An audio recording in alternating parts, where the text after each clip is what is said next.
Von El Calafate aus besichtigten wir am nächsten Tag den Perito Moreno Gletscher, ein Auslassgletscher des größten südamerikanischen Gletschergebiets Campo de Hielo Sur am Lago Argentino.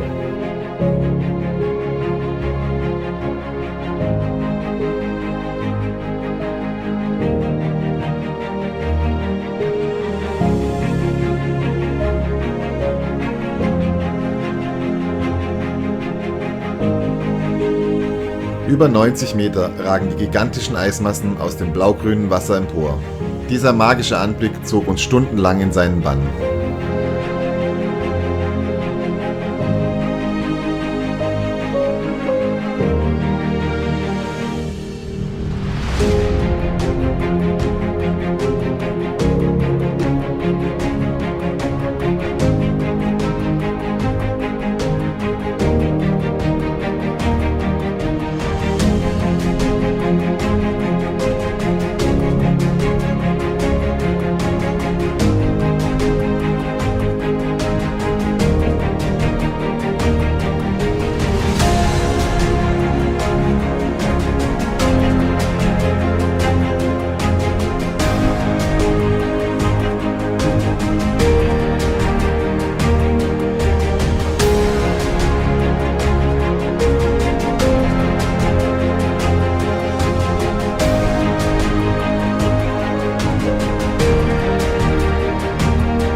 Zufrieden und erfüllt wollten wir uns am Nachmittag auf den Rückweg machen.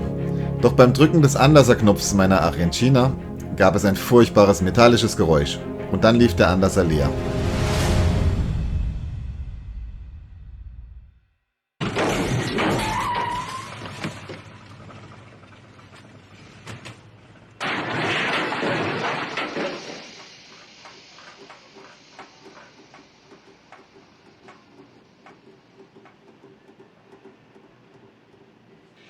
Das Ritzel, in das der Anlasser eingreift, hat sich aufgelöst und die Maschine sprang auch beim Anschieben nur sehr bockig an.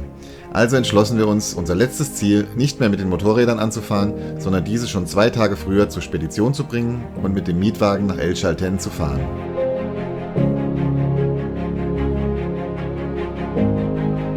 Der Fitzroy ist mit 3406 Metern eine Hauptattraktion Patagoniens. In der Sprache der Ureinwohner heißt er, wegen der oft an der Spitze sichtbaren Wolken, Chaltén, der Rauchende. Der kleine Ort am Eingang des Nationalparks trägt nun auch diesen Namen. Und so übernachteten wir in El Chaltén, um am nächsten Morgen im Park zu wandern.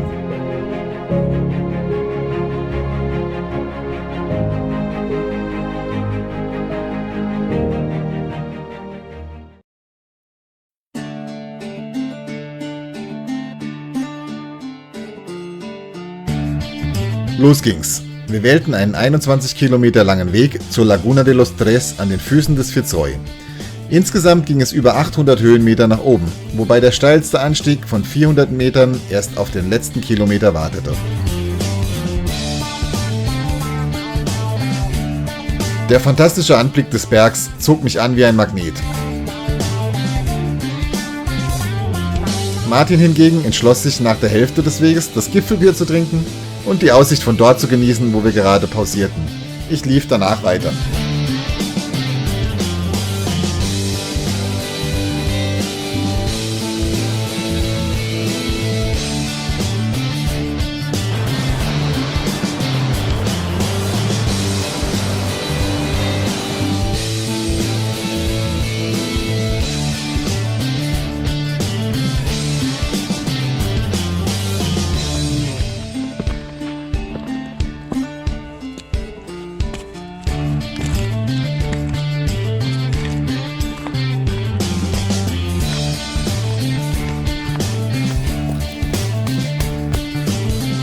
Die letzten Meter waren in der Tat nicht so ohne.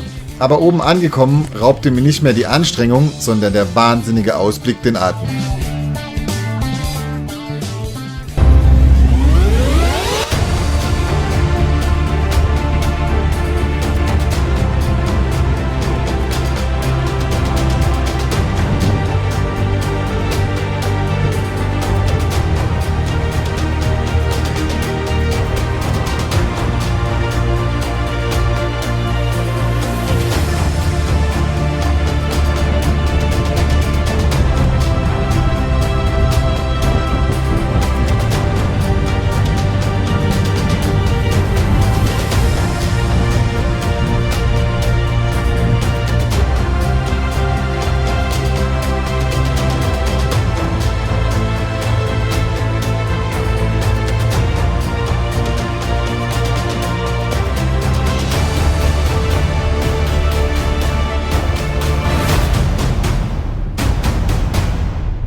Was für ein krönender Abschluss dieser wunderbaren Reise durch Patagonien.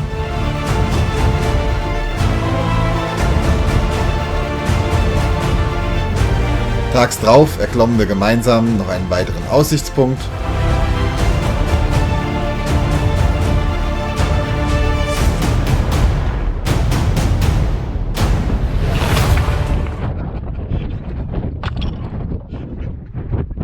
Und fuhren dann zurück nach El Calafate.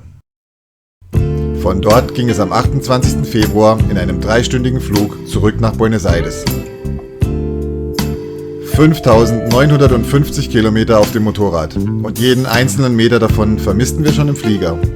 Es war eine Traumreise, die wir nie vergessen werden und wir waren sehr dankbar dafür. Aber Fernando war scheinbar der Meinung, dass wir noch nicht genug erlebt hatten und brachte uns gleich vom Flughafen ins Tigre-Delta nördlich der Stadt. Hier mündet der Rio Paraná in einem großen, von vielen Nebenarmen und Kanälen durchzogenen Delta ins Meer. Fernando hat dort ein kleines Boot und wir feierten einen grandiosen Abschied, bevor es am nächsten Tag zurück nach Deutschland ging.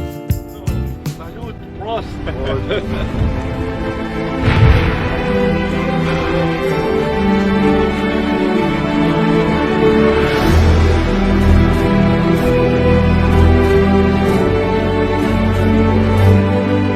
So, what now? We drink. Then what?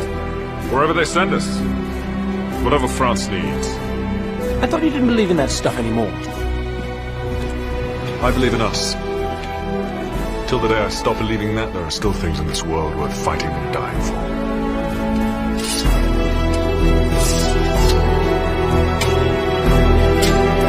All for one, and one for all!